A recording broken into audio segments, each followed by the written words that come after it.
Anthony D'Souza from Ambeli. Today I am going to talk about a special quiz, number game. Find the differences, spot the differences. The two subject matters. One, Nirbhaya's case. Second, Bilkis Banu's case.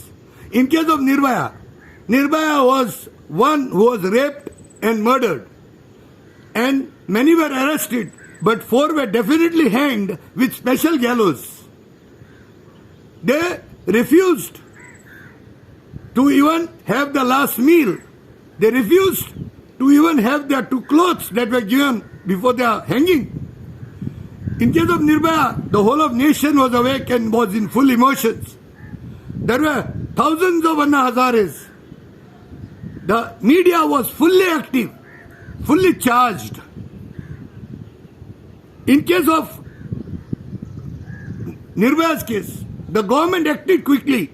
The government took interest to see even 1% of hope could save the child.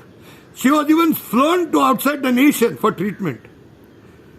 In case of Bilkis Banu's case, 14 were almost murdered and some were even raped. Many were arrested. 11 were convicted for the life imprisonment. And another one of the police officers was arrested and released shortly. These 11 were released on a special conditions, and in between they were getting many paroles. In this case, these convicted people accepted garlands, mithais, pedas, jalebis, everything. In case of Bilkis Banu's case, the media has almost gone silent. The people of India, the Anna Hazares, are in their deep slumbers.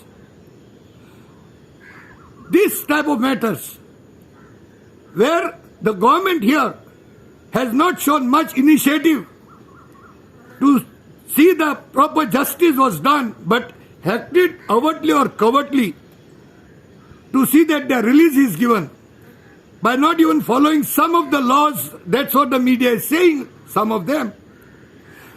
The people on the streets are not seen much. They are full of fear. So find the difference. Touch your conscience. Devara Guru. Thank you very much. May the justice be done for this matter.